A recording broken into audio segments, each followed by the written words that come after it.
All right. Good morning, guys. We're live. What's up, Andrew? Good morning.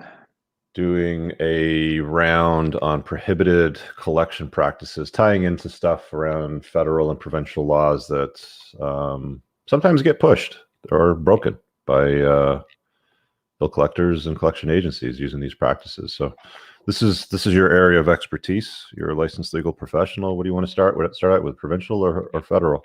Well, let's start with the top of the umbrella, which is the federal. Okay. And I will just add to one of those comments you just made about how they push the envelope. The collection agencies or banks push the envelope. I'll say some individuals push it purposely, knowing that they're in violation of the rules and regulations. But the vast majority of them push it not knowing what those rules and regulations stipulate, because they're not correctly and officially trained by whomever they're employed by. So it's unfortunate that they're not familiar with what they're supposed to do and how they're supposed to conduct themselves. It's just the name of the game. The turnover in the industry is extremely high. So you might get a representative that only works at the bank or the agency for a few months, and the amount of time invested by the employer to train the employee is minimized because they know the turnover is extremely high. So I just want to say that to begin with. So essentially, what we're talking about is prohibited practices. In the collection of debt. And there's two types of areas that are being collected. You got banks collecting their own debt from their own internal collections department. And then you got third-party collection agencies that are collecting the debt on behalf of the bank. Now, if it's the bank collecting on their own account internally, that is regulated under the Federal Bank Act. That act is extremely lengthy. I've just pulled it up here on my computer. It is 980 sections. And way to complicate life, right? Yeah. And it's broken down into about 15 different parts to try to organize and structure the act for those that are trying to, search certain sections of it. But it's an extremely lengthy act. No one really has the time to read 980 sections of the full act. But if you are looking to understand your rights, if a bank is contacting you, then you want to rely on the Bank Act. It's federally regulated, and the regulatory body that handles the banks is the FCAC. That's the acronym, and it stands for the Financial Consumer Agency of Canada. So if you're dealing with issues with a bank directly, that is what you want to rely on. And the FCAC is the governing body that would be able to assist in any complaint that you might have. Now, Richard, obviously this is where your domain was a little bit more proficient because you've worked in the collection industry for quite some time. But every province is regulated differently. And it's regulated based on where you, the consumer, resides, not where the collection agency is located. So if you're in Ontario, the applicable legislation provincially is known as the Collection and Debt Settlement Services Act. That's the Ontario legislation. British Columbia has its separate act. Manitoba has its separate act, and so forth and so forth. So if you live in a province in Ontario and it's a collection agency calling you, you want to rely on the legislation that protects you under the provincial legislation. And like I said, in Ontario, it's the Collection and Debt Settlement Services Act. How do people identify if it's a collection agency or if it's the creditor calling them?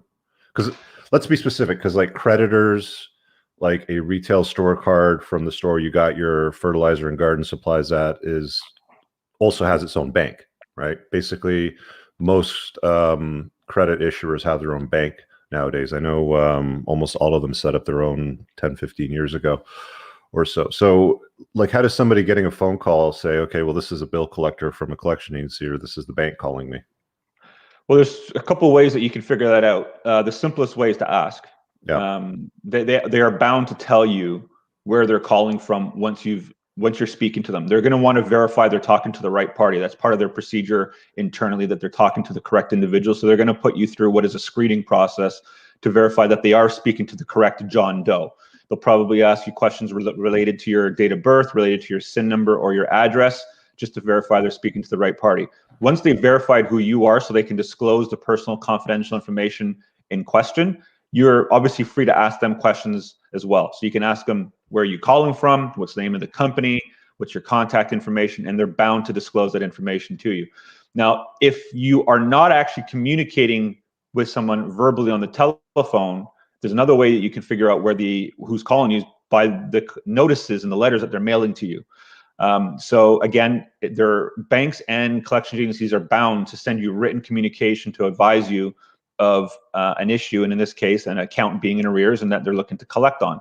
So if it's a collection agency looking to collect, you'll get letters in the mail at some point from that collection agency stipulating who they are, who they're collecting on behalf of, how much is owed. It might break down some other specifics depending on your province where you're living, because again, every province has different legislation. Here in Ontario, they have to break down how much is the original amount of the debt, how much interest is of that remaining balance, what the interest rate is. They have to break all that stuff down on the letter. So that's the other way you can get it, is just waiting for the letter. Now, if you've moved, then you're out of luck, because if you've moved, you're not getting a letter unless you're having your mail forwarded to you, or the previous or the new tenant at your previous address is someone that you're close with and can provide you your mail. But if you've moved, not likely getting any written notice. Okay. And what are the standard prohibited practices that people can look out for to protect themselves? Like the main ones. The main ones are requesting communication in writing. That's the main one. So rather than communicating by telephone, which is obviously how most bill collectors operate, that's how they're most successful, is using their tactics, scare tactics, and attempting to get the debts repaid. The biggest one is to request that the communication is done in writing. Now, you can do that with a bank. So under the Federally Regulated Bank Act, you can require and demand that they only contact you in writing. You have to send them a written request for that, and you have to send it to the bank by registered mail. Now, in terms of collection agencies, you can put a request in. What are you laughing at? I'm just laughing at because they make you jump through all these hoops to get them off your phone, right? Send a request in writing by registered mail. Here's the thing. Most banks are operating P.O. boxes. That's where their mail is coming to. Right. How do you get a registered mail delivered and signed for at a P.O. box?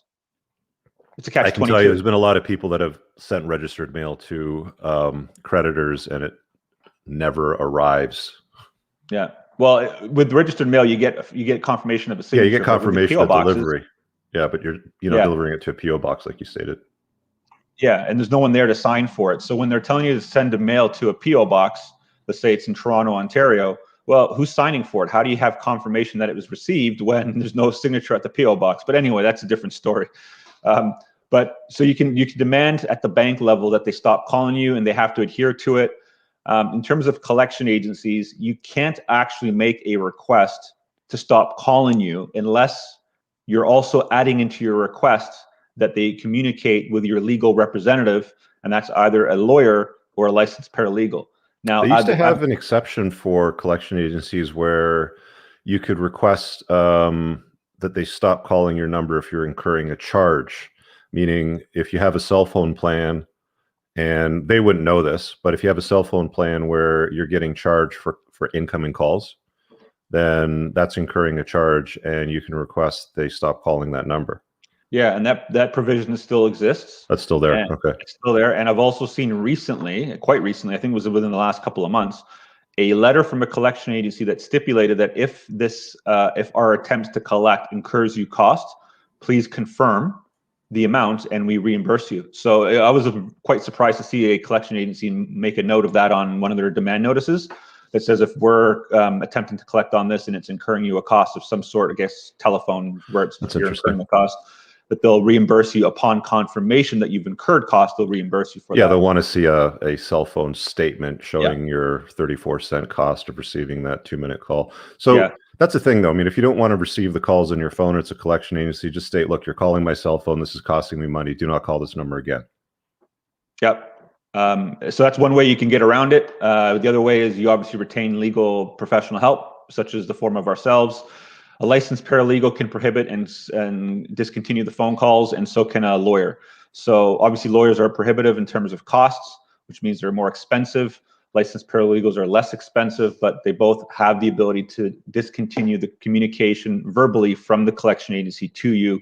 That's in Ontario. There's similar legislation in every province around Canada. So again, if you live in British Columbia, if you live in Alberta, Manitoba, wherever you are and wherever you reside, you can look up your provincial legislation and you can figure out what prohibited practices are in existence over there. But there are prohibited practices in terms of communication by telephone. Now, that doesn't mean that they can't send you letters.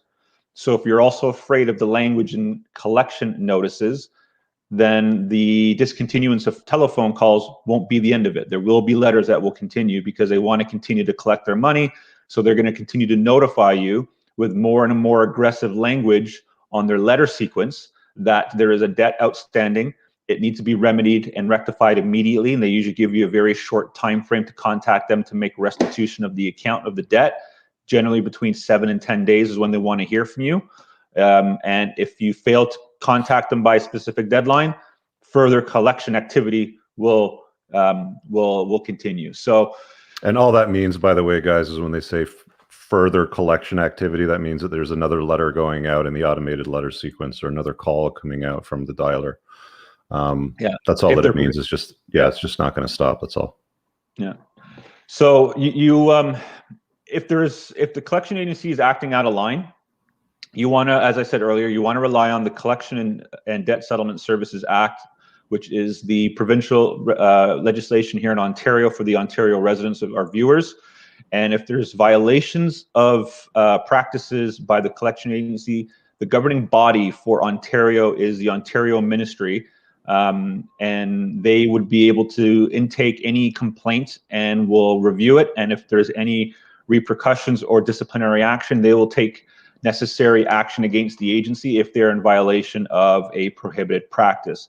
But if you are in Canada, if you're struggling, you want to know your rights, you want to know who's contacting you. The Bank Act regulates the banks when they're collecting on it directly, and each province in Canada has an appropriate and relatively similar provincial law under the Collection Agencies Act, which is the previous version of Ontario. It was now restructured and renamed to the Collection and Debt Settlement Services Act.